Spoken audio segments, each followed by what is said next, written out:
오늘 본문 말씀을 통해서 시험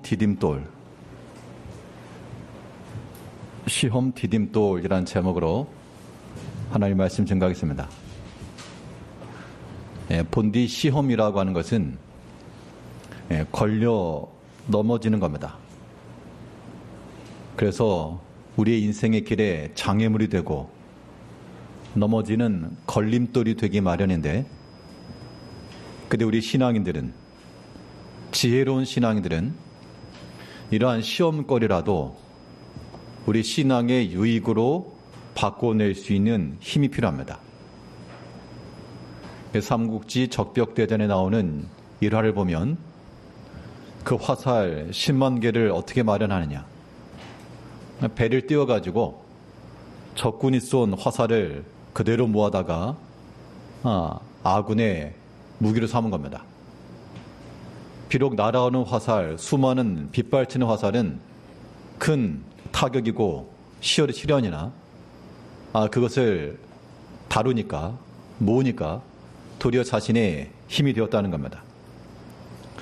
시험도 마찬가지라서 이 시험이라고 하는 것이 우리를 향해 날아오는 화살과도 같다 그러면 이것을 또한 잘 피하고 그것을 도리어 우리가 모아서 다스리고 컨트롤해서 우리 신앙의 유익으로 삼는 그러한 힘이 필요하겠는데요. 그러면 이런 걸림이 되는 시험거리들을 우리의 신앙적 유익함으로 디딤돌로 삼을 수 있는 그 힘 어디서 나오겠는가? 오늘 본문 말씀을 통해서 우리 살펴보도록 하겠습니다. 첫째로 생각해 볼 수 있는 것은 어떤 시험이라도 이것을 우리의 유익함으로 삼아내려면 믿음의 분별이 필요합니다. 자, 이것을 믿음 안에서 생각할 줄 아는 게 중요한 거예요. 믿음으로 한번 걸러낼 줄 알고, 그래서 그 본 의를 깨닫고 본 뜻을 알아야 우리가 걸려 넘어지지 않고 그것을 다 이용할 수가 있는 겁니다.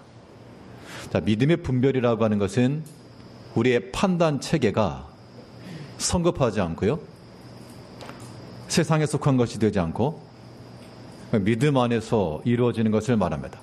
자, 오늘 본문의 내용을 보게 되면 예수님께서 자신을 시험하러 온 사람들, 그 바리새인과 일부 헤롯 당원들이 와가지고 어떻게 하면 올무에 걸리게 할까, 시험에 들게 하려고 지금 왔다는 겁니다. 이에 대해서 예수님께서 그들의 생각을 다 아시고, 그렇기 때문에 그들의 말하는 것이나 행하는 것에 그 의도대로 넘어가지 않으시고 그것을 이기셨습니다. 그들이 와서 행하는 모든 것 그대로 들으신 것이 아니고 또한 믿음 안에서 삼가 들으신 거죠. 우리가 동일하게 이런 여러 가지 시험의 때가 있을 때 믿음으로 잘 이겨내시려면 듣는 것도 삼가 들을 줄 아셔야 됩니다. 자, 삼가 듣는다는 건 무엇인가? 우리 본문 18절을 보시면 예수께서 그들의 악함을 아시고 이르시되 외식하는 자들아 어찌하여 나를 시험하느냐. 자, 지금 바리새인들과 헤롯 당원들이 와서 하는 말을 듣고 그 말만 들으면 굉장히 곤란한 상황입니다. 이 세금을, 가이사에게 세금을 바치는 것이 옳습니까? 옳지 않습니까? 물어봤기 때문에 옳다라고 말하자니 이것도 걸릴 것 같고, 옳지 않다라고 말하면 이것도 정치적으로 걸릴 것 같고, 자, 그런 상황 가운데서 예수님께서는 그들의 말을 듣고 그 악함을 아시고 그렇게 말하는 사람들의 의도를 알았기 때문에 그 말에 걸려 넘어가지 않으셨다는 겁니다. 우리가 실제로 우리 신앙생활 하다 보면 이런 듣는 것에 있어서 많은 시험을 받습니다. 사람들이 하는 이야기들이 우리를 때로 시험거리가 되죠. 그때 어떻게 하셔야 되느냐? 듣자마자 바로 분내지 마시고, 뭐라고? 그렇게 하지 마시고 그 악함을 아시고 악함을 아셨다라고 하는 것은 우리가 다른 사람의 악한 걸 찾아내라는 게 아니라 그 속에 들어있는 본뜻을 아셨다 그 얘기입니다.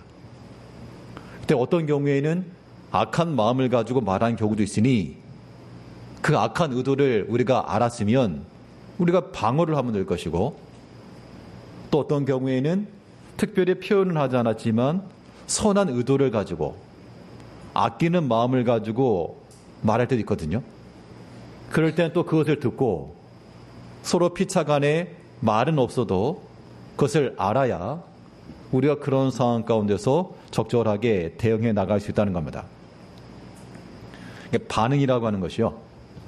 믿음의 반응이라고 하는 것은 하나님 말씀 앞에서는 우리가 민첩하고 신속하게 순종하는 것이 합당하고, 또 이러한 시험의 말에 대해서는 우리가 조금 한 템포 늦춘 반응이 필요합니다. 왜 그러냐? 하나님 말씀이 명확하고 확실하기 때문에 우리가 이해가 되지 않더라도 순종하는 게 옳습니다. 그렇기 때문에 그 말씀 앞에 힘써 순종하는 게 맞지만, 사람의 일이라고 하는 것은 우리 다 모르거든요. 그 본뜻이나 그 형편이나 사정을 다 모를 수 있기 때문에 그 말을 듣고 그대로 반응해 버리게 되면 이게 도리어 더 큰 시험거리가 될 수도 있는 겁니다. 특별히 시험에 관련해서는 우리의 마음의 상함이나 혹은 다툼이나 분노함이나 이런 것들 생기지 않도록, 아무튼 어떤 들은 말이 있으셔도요, 그것을 바로바로 좀 반응하지 마시고 순종은 좀 그렇게 하시고, 어떤 반응에 있어서 급한 마음을 가지고 노를 바라지 않아야 되겠습니다. 그렇게 행하는 사람들은, 급한 마음으로 노를 바라는 사람들은 성경에서 뭐라 말했는가 하면 어리석다라고, 어리석다, 우매하다. 물론 사람이 자기 생각과 경험에 의해서 말은 하겠지만 너무 성급하게 급하게 항하는 것들은 지혜가 없다는 겁니다. 그래가지고는 시험을 이겨낼 수가 없는 거예요. 우리 전도서 7장 9절 말씀에서 급한 마음으로 노를 바라지 말라. 노는 우매한 자들의 품에 머무름이니라. 물론 그렇게 말하는 사람이 틀렸다라고 말할 수는 없겠죠. 또 나름대로의 판단이 있으니까 화도 내고 분도 내겠지만, 이 급한 마음으로 말하고 행하는 것들은 다 우매함의 증거라, 그렇게 말한 겁니다. 그러면 이제 우리가 믿음의 분별력을 가지고 우리 어떤 말을 듣더라도 좀 삼가 들을 줄 알려면 어떻게 하셔야 되느냐? 사람은 영과 육이 있죠. 자, 영과 육이 있다라고 하는 것은 지금 이렇게 말하는 제가 있고요, 또 앉아 계시는 우리 성도님들 계시죠. 분명 육체 가운데 거하고 있기 때문에 그 육입니다. 육체의 나. 근데 사람이 몸뚱아리만 있는 게 아니라 또 생각하고 판단하고 하나님을 향한 그런 간절한 마음이 있고 눈에 보이지 아니하는 우리 실체가 있죠. 그게 우리 영입니다. 영. 그러면 육체로서의 나가 있고 또 영으로서의 나가 있죠. 이거 이분법적인 그런 걸 얘기하려는 건 아니고 분명히 육체의 나가 있고 영의 나가 있는데, 삼가 듣는다라고 하는 것은 이 급한 마음으로 노를 바라는 것은 육체의 반응이에요. 뭐라고? 육의 반응인 거죠. 이 육의 나가, 육신의 나가 내가 행하기 전 영의 우리 자신이 좀 컨트롤해 줘야 됩니다. 이것을 어떻게 비유할 수 있는가 하면, 그 운동선수들이요, 그 경기장에서 뛰는 선수들이 있고, 그러면 선수들이 잘해야 이기는 거죠. 근데 실질적으로는 더 그러한 것이 익숙한 사람들은 뛰는 선수들도 중요하지만 결국 벤치의 지략에서 나온다. 벤치에서 감독과 코치들의 그 사인이 모든 전략을 좌우하기 때문에 승리는 거기서 나온다, 그렇게 말합니다. 그럼 현장에서 뛰는 선수들은 어디를 주목해야 됩니까? 벤치를 봐야죠. 감독의 사인을 봐야 됩니다. 그렇게 해서 자신의 위치를 조정하고, 나는 저기가 옳은 것 같은데 그래도 감독이 좀 손짓 뒤로 가라 그러면 뒤로 갈 줄 알아야죠. 그래서 이 운동장에서 뛰는 선수가 육신의 나라면 벤치에 있는 그런 감독과 코치는 영의 나이입니다. 우리가 믿음의 싸움을 싸우는 겁니다. 믿음의 다름질을 하는 선수들이에요. 그러면 육체의 모습을 가지고 살아간 우리들은 누구를 주목해야 됩니까? 영의 나를 봐, 영의 나.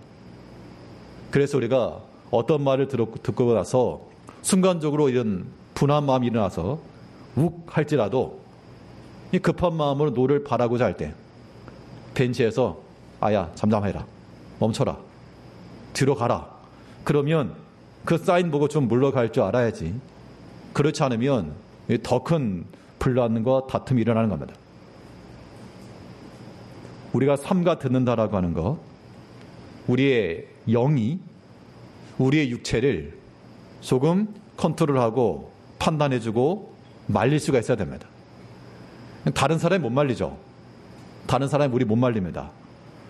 자신의 영혼이, 내 마음이, 내 영이 우리의 육의 생각을 이겨야 돼요. 그래서 이번 한 주 동안에 들었던 말씀 가운데 하나가 생각을 생각한다, 그런 표현이었어요. 생각을 생각한다.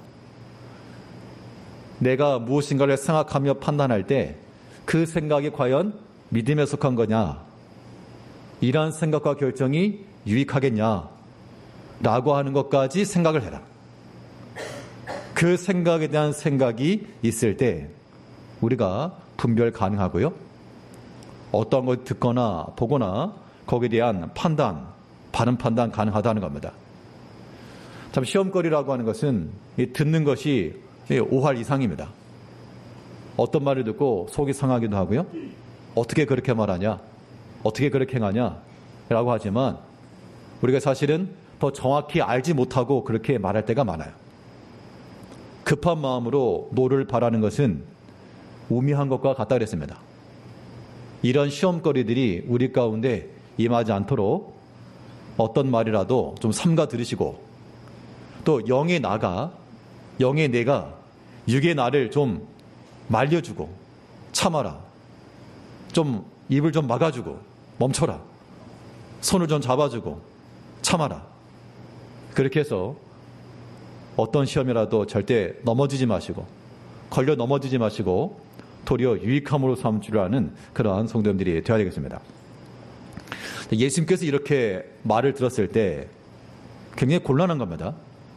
자, 가이사에게 세금을 바치는 것이 옳습니까, 옳지 않습니까? 라고 말할 때 이 두 가지 중에 어느 거 하나는 선택이죠. 이때 예수님께서 어떻게 답변하셨는가? 예수님께서도 삼가 답변하신 겁니다. 그러니까 우리가 듣는 것도 삼가 들을 줄 알아야 되겠고, 말하는 것도 좀 삼가 말할 줄 알아야 되겠는데요. 삼가 말한다라고 하는 것은 좀 지혜를 따라 말하는 것을 가리킵니다. 이 바리새인들이 와서 말한 걸 듣고 너희 이제 악한 생각이지, 너희 악한 마음이다 하면서 옳고 그른 것을 바로 말씀하지 않고 그들에게 역으로 질문하시면서 생각할 수 있는 시간을 주신 거예요. 이것 또한 지혜로운 답변이다라고 말할 수 있겠습니다. 오늘 본문 20절을 보면요, 예수께서 말씀하시되 이 형상과 이 글이 누구의 것이냐? 자, 데나리온 하나를 가져와라 하셔가지고 그 동전에 있는 형상을 보면서 하신 말씀입니다. 자, 이 형상과 글이 누구 것이냐? 라고 했을 때 이제 질문에 대한 답은 역으로 그 바리새인들과 헤롯 당원들이 갔어요. 예수님을 무너뜨리려고, 올무에 걸리려고 질문했는데 도리어 예수님께서 그들에게 물어보시면서 그들이 이제 답을 한 겁니다. 아, 이거 가이사의 겁니다. 그랬더니 예수님께서 그래, 그럼 가이사의 것은 가이사에게, 하나님의 것은 하나님께 드려라, 그렇게 말씀하신 겁니다. 자, 이 바리새인과 헤롯 당원들의 이야기를 듣고 예수님께서 하실 말씀을 바로 하실 수 있으나 이 바리새인과 이 사람들에게 스스로 생각할 수 있는 그런 시간을 줬다는 겁니다. 어느 정도 숨통을 준 거예요, 숨통을. 이것도 좀 필요한 겁니다. 특별히 우리가 이렇게 관계 속에서 있다 보면 내가 옳고 상대방이 옳지 않다라고 하는 것이 명확할 때 때로는 너무 지나치게 막 쏘아붙일 때가 있어요. 그러면 사람이 좀 피할 길을 열어줘야, 그래야 인정도 하고 또 사과도 하고 아니 뭔가 좀 고치기도 할 건데 막 밀어붙이면 어떤 일이 벌어지냐면 더 그냥 악을 바칩니다. 그렇게 돼요, 사람이. 그 때문에 지혜로운 답변이라고 하는 것은 우리가 옳은 답을 할지라도 삼가 말하는 게 필요하고요. 이게 이제 보통 부모님들이 자녀들, 아이들 대할 때 막 몰아붙일 때 있죠. 왜냐하면 부모님들 생각이 옳으니까 애들이 아직 자녀들 같은 경우는 생각이 조금 부족하게 있으니까 옳기 때문에 막 쏘아붙일 수 있는데 그러면 듣는 입장에서 그런 사람 없다니까요. 본인들도 그렇게 안 하시면서 다른 사람 요구할 수 없잖아요. 막 쏘아붙이면 도리어 반발심 생기게 돼 있습니다. 부부간의 지간도 마찬가지예요. 남자 사람이나 여자 사람이나 다 자신들이 옳겠지만 막 쏘아붙이잖아요. 좀 피할 군형을 만들어줘야 좀 생각도 하고 이거 미안하다 뭐 그렇게 말도 할 건데 막 밀어붙이면 그게 이제 부딪힘이 되고 만다는 겁니다. 지혜로운 답변이라고 하는 것, 예수님께서 이 질문 들으시고 그들이 악함을 하시고 이 못된 것 그렇게 말씀하신 것이 아니라 그들이 생각을 하고 설득하신 겁니다. 그러니까 나중에 그들이 놀라면서 돌아갔죠. 우리가 이 말에 있어서도 이런 지혜를 갖춰야 되는데요. 근데 한 가지 생각할 거 이겁니다. 지금 이 바리새인과 헤롯 당원들이 와서 예수님께 무슨 질문을 했습니까? 이거 바쳐야 됩니까? 바친 게 옳습니까? 옳지 않습니까? 그렇게 얘기했죠. 사실 질문도 바칠까요? 말까요도 아니고 바치는 게 옳습니까? 옳지 않습니까? 그럼 이 질문에 대한 답은 둘 중에 하나를 선택할 수밖에 없죠. 자, 이런 질문을 받게 되면 여러분은 어떠실 것 같아요? 뭐 그런 질문을 안 받아봐서 모른다 하시겠지만 때로 어떤 경우에는 이런 결정을 해야 될 때가 있습니다. 자, 두 가지 선택지가 있는데 그 중에 이 두 가지 중에 이게 병합이 안 돼요. 하나를 택하면 하나가 반대고 또 오른쪽을 택하면 왼쪽이 반대입니다. 이런 경우에 놓이게 되면 마음이 좋을까요? 아니면 곤란할까요? 곤란합니다. 어떻게 곤란하죠? 굉장히 곤란합니다. 이제 목표회 일을 하다 보면 어떤 때 이런 결정의 때가 있습니다. 그럼 우리 임직표 하잖아요? 이것도 이제 사실은 저는 그 처음 계획할 때부터 항상 마음에 염두에 두었던 그거였습니다. 자, 이 방식과 절차를 어떻게 할 것인가? 당회 때 논의할 때도 그런 부분을 굉장히 많이 생각한 거예요. 이게 하나를 선택하게 되면 하나는 버려야 되는 건데 이게 두 가지를 동시에 할 수가 없는 거예요. 그래서 전에 의논했던 것 중에 뭐냐면 이번에 아무튼 이 직분자 세울 때 우리가 5년 이상 되신 분들, 자격된 분들은 다 세우자. 일단 후보를 다 내자. 그러면 누구 뭐 나와라 말할 거 없으니 서운할 것도 없고 그러니까 다 올리자. 그런 안이 하나 있었고요. 그렇게 되면 어떻게 되겠죠? 그렇게 되면 어떻게 되겠어요? 다 올라오면 한 20, 30명 후보 올라와 보세요. 아무도 안 돼요. 왜냐하면 이거 예전에 경험했잖아요. 뭐 예전 일 꺼내는 것은 별로 좋지 않습니다만 예전에 경험하면 딱 한 분 됐었잖아요. 권사님 한 분. 똑같은 일이 반복될 가능성이 크고 또 우리가 이건 공동회에 참여하는 사람들은 학생들도 참여하거든요. 애들 몰라요 누군지. 그러니까 여기 계신 분들이 판단한다 그러면 어느 정도 정무적 판단이 가능하기 때문에 하지만 애들은 누군지 모르고 찍어야 돼요. 그러면 이 사람 누구예요? 그러다 보면 이게 우리가 일꾼을 세우려고 하는 목적인데 이게 배가 엄한 데로 가는 케이스가 되는 겁니다. 그래서 어떻게 했는가 하면 그러면 다 말고 일부 후보를 좀 추립시다. 이것도 하나의 방법이잖아요. 그러면 일부를 추리는데 그러면 이제 문제가 뭐겠어요? 왜 그럼 누구는 빼고 누구는 넣냐 이 얘기죠. 그러니까 그런 문제가 나오면 뭐 분란이 되겠습니까? 안 되겠습니까? 되죠. 그러면 두 가지가 있다고 생각해 보세요. 한쪽은 일단 후보 다 내라. 그래서 되든 안 되든 다 내자. 요게 하나 있고 또 좀 욕을 먹어도 일부를 내자.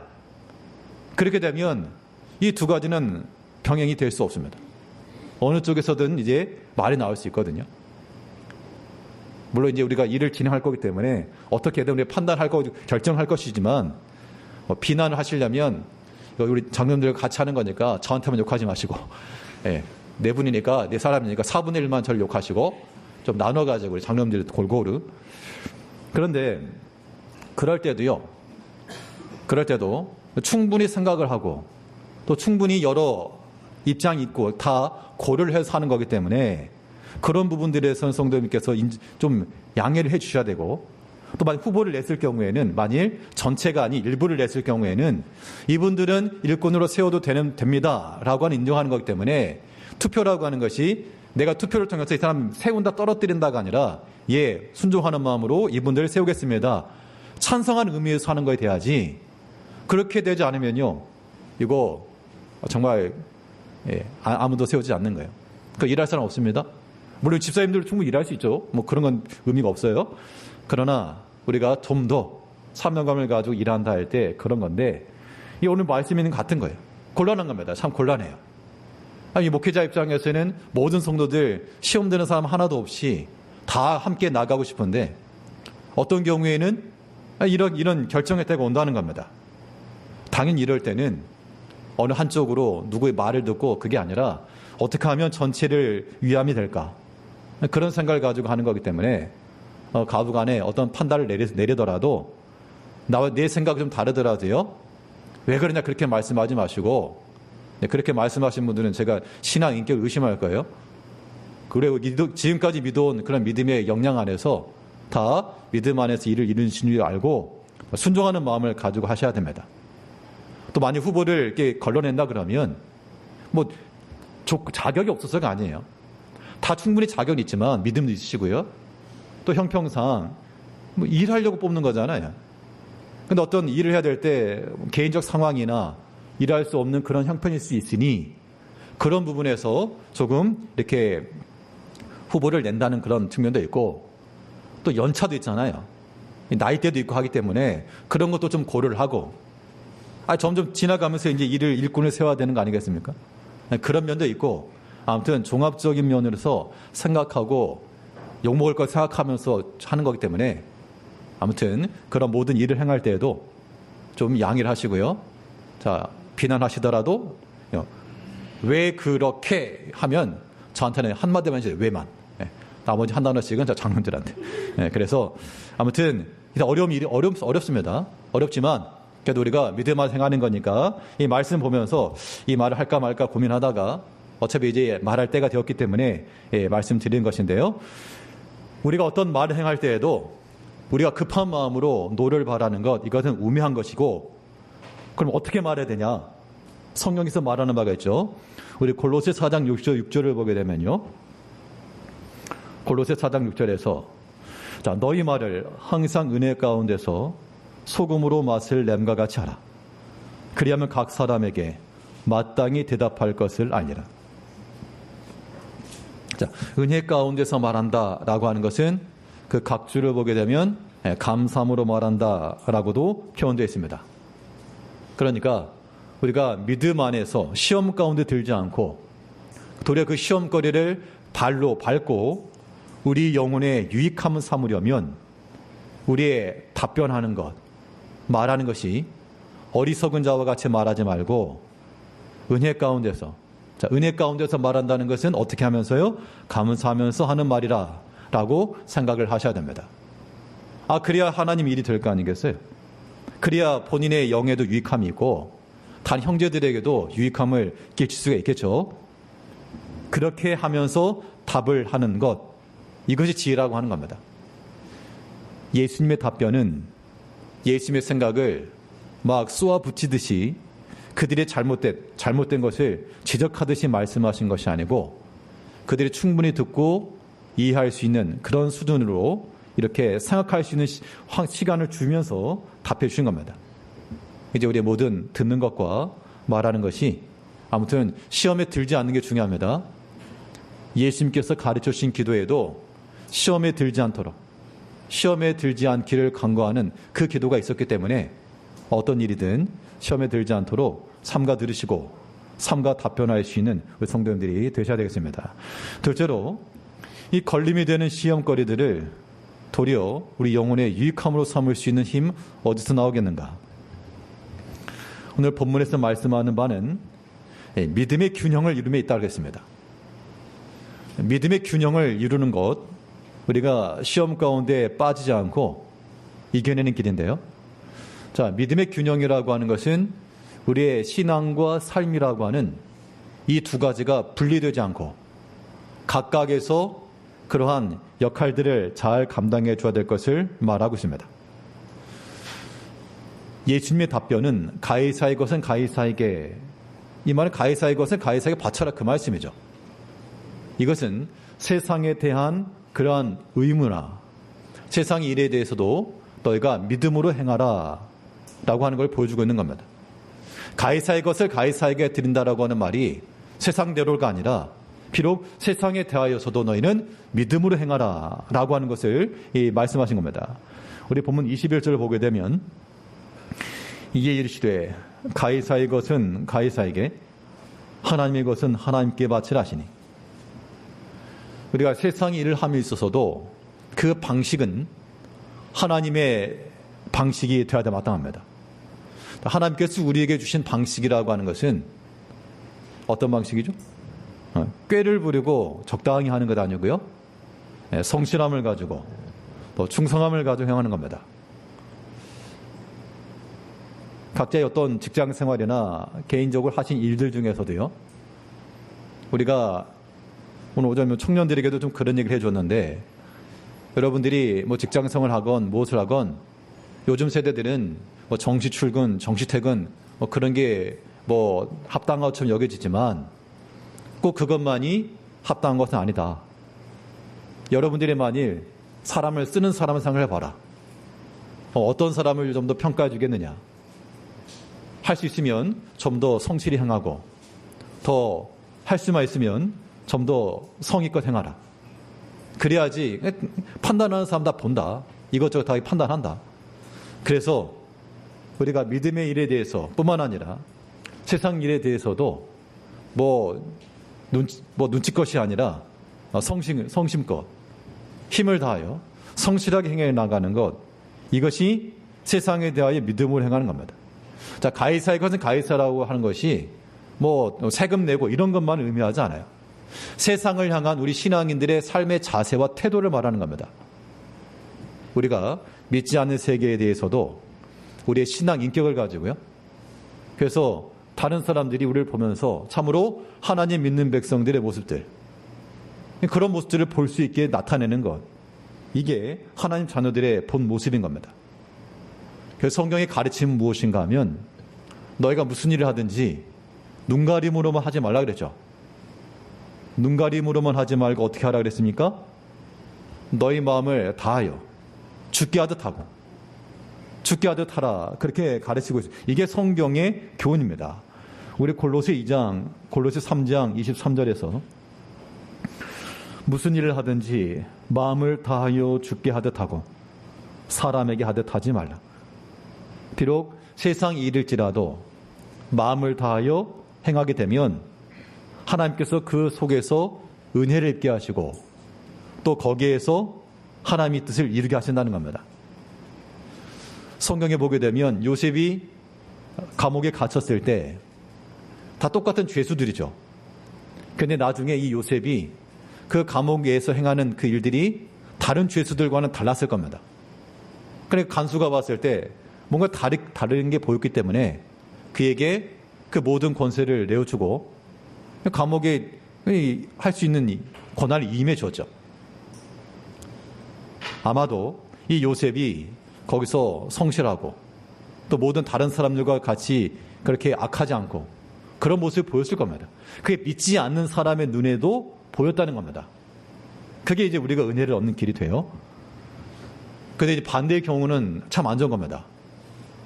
어떤 사람 참 이게 믿음이 있다라고 말하고 외적으로는 직분을 말하고 뭐 장로고 권사고 뭐 그렇게 말하지만, 그런데 하는 행위를 보게 되면 믿지 않는 사람만도 못한 그런 것들 때문에 비난 경우 받는 경우도 많죠.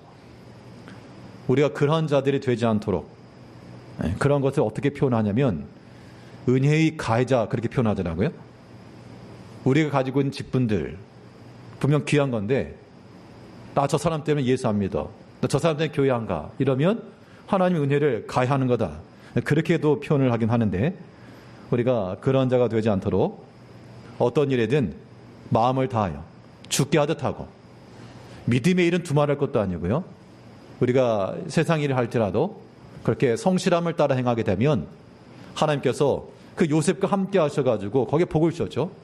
형통케 하심을 보고 그의 모든 걸 맡겼다는 겁니다. 아무튼 우리 인생의 길에 있어서도 우리가 잘 되길 바라는데 그 잘 되는 길이라고 하는 것 요령 피우면서 그냥 그렇게 하는 거 아닙니다. 모든 일에 있어서 성심, 성의껏 또 우리에게 요구되는 그런 의무에 대해서도 잘 행할 줄 아는 세상에 대한 그런 믿음이 우리 가운데 필요할 것이고 자, 오늘 말씀에서 가장 이제 포인트는 여기 있습니다. 자, 가이사의 것은 가이사에게 했지만 그 뒤에는 뭐가 있습니까? 하나님의 것은 하나님께 이렇게 되어 있죠. 당연히 세상에 대해서도 믿음으로 행할 뿐만 아니라 하나님께 대하여서도 믿음으로 행해야 될 것을 교훈하고 있는데요. 자, 오늘 본문 21절 다시 보시면 이에 이르시되 가이사의 것은 가이사에게 하나님의 것은 하나님께 바치라 하시니 자, 그럼 여기서 이제 질문을 드리겠습니다. 가이사의 것은 가이사에게 바치라 그랬으니 그 데나리온 세금 내는 그 문제라 그러면 그걸 내라 그렇게 이해를 할 것이고요. 자, 그럼 예수님께서 말씀하신 바 하나님의 것은 하나님께 바치라 하셨을 때 여기서 하나님의 것은 무엇일까요? 하나님의 것. 네? 이거는 오늘 중요한 포인트이기 때문에 답이 나올 때까지 한번 여쭤보겠습니다. 자, 여기서만 하나님 크게 말씀해 보세요. 하나님의 것은 누구 뭐라고요? 전부. 네, 전부. 네. 자, 좀 더 구체적으로 전부 이거. 자, 여기서만 하나님의 것이라고 하는 것은 뭐 11조도 하나님의 것이죠. 근데 오늘 본문에서 말씀하는 바 우리가 11조를 하나님의 것으로 알고 항하지만 여기서 말씀하시는 것은 단순히 그것만을 의미하지 않습니다. 지금 이 바리새인과 헤롯 당원들의 질문에 대해서 11조에 관한 말씀을 했다라고 볼 수 없고요. 물론 이 다 전부 포함되는 것이긴 한데, 자, 힌트를 하나 드리면 앞에 나오는 말씀 속에 답이 있다고 볼 수 있습니다. 지금 가이사의 것은 가이사에게 바치라 했을 때 가이사의 것 지금 뭘 가지고 말씀하고 있죠? 그 동전. 동전, 한 데나리온 동전이죠. 그 동전에 예수님께서 뭐라 말씀하셨습니까? 이 동전의 형상이 누구냐 이렇게 물었죠. 그렇죠? 형상이 누구냐? 그러면 가이사의 형상이 기록된 것은 가이사에게 드려라 그 얘기인 겁니다. 자, 그럼 여기서 말하는 하나님의 것은 무엇일까요?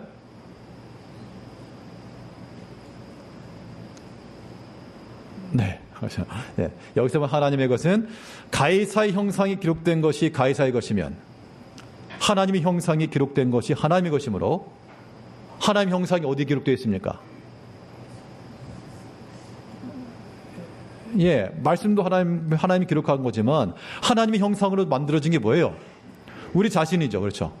그러면 하나님의 것을 하나님께 드리라고 하는 것은 결국 너희 자신을 하나님께 드려라. 우리는 그렇게 받아야 됩니다. 이거 단순히 어떤 물질적인 문제가 아닌가요?